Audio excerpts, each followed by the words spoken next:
देखिए, पूरे राज्य में जो घोटाला हुआ है, घोटाला का जो सूत्रधार लोग हैं, सीएम के स्तर पर, मुख्यमंत्री के स्तर से ही शुरुआत होता है। लेकिन दुर्भाग्य रहा रामगढ़ का 2019 में जो यहाँ पर कांग्रेस का काल रहा, कांग्रेस यहाँ पर चुनाव जीती और जो 3.5 वर्ष रहा, ऐसे रामगढ़ विधानसभा के लिए वो काला दिन रहा, काला दिवस के रूप में रहा। जो एक भी डेवलपमेंट का काम नहीं हुआ, सिर्फ यहाँ पर लूट खसोट, भ्रष्टाचार, दलाली प्रथा यही चला और जमकर चला। नमस्कार, टी न्यूज देख रहे हैं आप और मैं हूं आपके साथ गौरी रानी। एनडीए प्रत्याशी सुनीता चौधरी के पक्ष में वोट करने की अपील करते हुए नजर आ रहे हैं सांसद चंद्र प्रकाश चौधरी, जो कि सुनीता चौधरी के पति हैं। लगातार जनसंपर्क अभियान भी कर रहे हैं, क्षेत्र से अभी होकर लौटे हैं। क्या कुछ रिस्पांस मिल रहा है जनता का? सीधे चंद्र प्रकाश चौधरी जी से जुड़ते हैं, जानते हैं। सर, लगातार जनसंपर्क अभियान कर रहे हैं, लोगों से मिल रहे हैं, क्या रिस्पॉन्स मिल रहा है? ये चुनाव है और चुनाव में सभी लोगों के यहाँ जाना, सभी लोगों से मिलना, पहले भी हम लोग हमेशा मिलते जुलते रहे, लेकिन चुनाव में लोगों के बीच में जाकर वर्तमान सरकार के बारे में देना और साथ साथ जो सरकार 5 साल चला, हेमंत सोरेन सरकार जो चला, जिस प्रकार से राज्य का दोहन करने का काम किया, जिस प्रकार युवाओं को भटकाया, जिस प्रकार किसानों को छला, महिलाओं को छला, तो ये सारी उपलब्धि जो उनका जो रहा है, जो यहाँ पे राज्य में कानून व्यवस्था और राज्य में जो विधि व्यवस्था जो चरमराया, इसके बारे में लोगों को बताना, जो घटनाएं घटी, आपराधिक घटनाएं घटी और जो घोटाले हुए, जहाँ पर भ्रष्टाचार जो चरम सीमा पर बढ़ा, जो आप देख रहे होंगे थाना में, ब्लॉक में, जहाँ भी सरकारी दफ्तर में आप जाइए, बिना पैसे का, बिना कुछ का कोई काम नहीं होता। उसके अलावा जितना भी करप्शन हावी था हेमंत सोरेन की कार्यकाल, करप्शन है तो प्रमाणित भी हो रहा है। कितने लोग पकड़े जा रहे हैं, अधिकारी लोग पकड़े जा रहे हैं, टेंडर घोटाला हो रहा है और वैसे लोगों को टेंडर दिया जा रहा है जो एलिजिबल है भी नहीं, तो उसको भी दिया जा रहा है। टेंडर में काफी घोटाला हुआ, जिसके लिए हमने कई बार लिखित रूप से भी कंप्लेंट किया, लेकिन उस तरह से कोई कार्रवाई नहीं किया। अब हम लोग आगे के लिए भी, यदि एनडीए का सरकार बनता है, जो जनता का पैसा का जिस प्रकार से दोहन किया गया, जिस प्रकार से लूटा गया, हम लोग पूरा वैसे लोगों को चिन्हित करेंगे और वैसे अधिकारियों को निश्चित तौर पर उस पर हम लोग कड़ी से कड़ी कार्रवाई करेंगे। सर देखिए, एनडीए के पक्ष में आप वोट करने की अपील भी कर रहे हैं प्रत्याशियों के लिए, साथ ही आप सांसद भी हैं।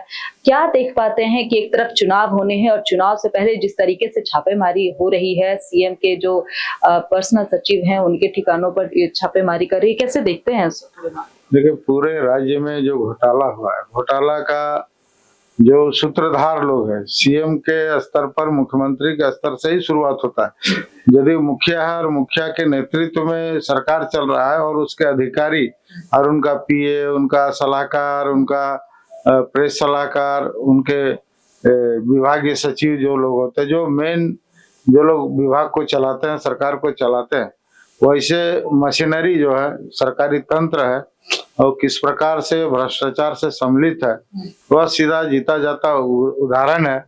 आप देखिए, कई अधिकारी पकड़े गए, कई के नेता के यहाँ छापामारी हुआ, करोड़ों करोड़ रुपया मिला। कांग्रेस के नेता के यहाँ 350 करोड़ पकड़ा गया, आलमगीर आलम के यहाँ पकड़ा गया, कई अधिकारी जो विभागीय सचिव हैं उनके यहाँ छापामारी हुआ।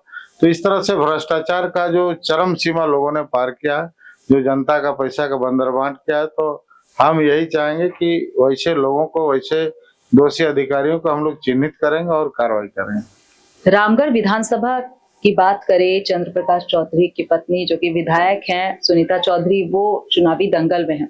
आप भी खूब मेहनत कर रहे हैं, उपचुनाव वो जीत कर आई, अब फिर से वो चुनाव लड़ने की तैयारी कर रही है। पार्टी ने भी उन पर भरोसा जताया है। अपने पत्नी के कामकाज को, जो विधायक हैं रामगढ़ के, उनके कार्यकाल को आप कैसे देखते हैं? क्योंकि बहुत 5 साल का समय उनको नहीं मिल पाया, छोटा सा कार्यकाल मिला, कैसे देखते हैं? देखिए, दुर्भाग्य रहा रामगढ़ का 2019 में जो यहाँ पर कांग्रेस का काल रहा, कांग्रेस यहाँ पर चुनाव जीती और जो 3.5 वर्ष रहा, ऐसे रामगढ़ विधानसभा के लिए वो काला दिन रहा, काला दिवस के रूप में रहा। जो एक भी डेवलपमेंट का काम नहीं हुआ, सिर्फ यहाँ पर लूट खसोट, भ्रष्टाचार, दलाली प्रथा यही चला और जमकर चला। और देखिए फिर उपचुनाव हुआ तो उपचुनाव में जनता जिस प्रकार से सोच के झूठा वादा करके जो लोग जनता को बरगलाए, बड़े बड़े वादे, बड़े बड़े सपने दिखाकर जनता को बरगलाने का प्रयास किया, उसमें सफल भी हुए 2019। लेकिन तुरंत जब उपचुनाव होता है तो जनता फिर से हम पर विश्वास जताती है, आजसू पार्टी पर विश्वास जताती है। तो निश्चित है आज 1.5 वर्षों का कार्यकाल जो हम लोगों को छोटा सा कार्यकाल मिला, उसमें जितना डेवलपमेंट का काम हुआ, हमको नहीं लगता है कि 3.5 साल में कुछ भी नहीं हो पाया था। अभी लोग बहाना बनाते हैं कि कोरोना था तो ये था वो, सिर्फ लोगों को आश्वासन मिला। कोरोना काल में भी काम करने का बहुत अच्छा समय था, लोगों को कैसे जान से बचाया जाए, सरकार का कैसे लोगों को कैसे अधिक से अधिक लोग, जनता परेशान था उसको कैसे हम लोग सहयोग करते, कुछ भी काम नहीं हो पाया। बल्कि कोरोना काल में हम लोग चुनाव हारने के बावजूद भी हम लोग कोरोना काल में पब्लिक के बीच में रहे, उनको सैनिटाइजर, मास्क, हम लोग साबुन, जितना भी सुविधा देना था, ऑक्सीजन का सारा चीज हम लोग व्यवस्था कराया, राशन का भी हम लोगों ने व्यवस्था किया। आजसू आहार योजना चलाकर हम लोग सब लोगों को चावल तक हम लोग पहुंचाए। लेकिन सरकार के द्वारा, वहाँ के जनप्रतिनिधि के द्वारा, कांग्रेस के द्वारा कुछ भी नहीं हो पाया। बल्कि मुख्यमंत्री खुद यही बोलते थे कि मरेंगे तो मरने से कफन फ्री में देने का जो लोग थे। तो इस तरह से जान बचाए, लोग मरे नहीं, इसके बारे में लोगों का चिंता नहीं रहा, इसलिए काफी दुर्भाग्यपूर्ण रहा। 23 नवंबर को क्या होगा, क्या लगता है? देखिए निश्चित है जो रुझान है, जो सरकार का, मैंने कहा ना, जिस प्रकार युवाओं को ठगा गया, युवाओं पर लाठीचार्ज किया गया, नौकरी के नाम पर युवाओं को बरगलाया गया, किसानों को ऋण माफी के नाम पर लोगों को बरगलाया गया, तो इस तरह से जितना भी महिलाओं को आरक्षण देने का बात कहा गया, कुछ भी नहीं हो पाया। जितना भी 300 से ज्यादा घोषणा पत्र कांग्रेस, आरजेडी और जेएमएम के द्वारा हुआ, एक भी धरातल पर नहीं उतरा।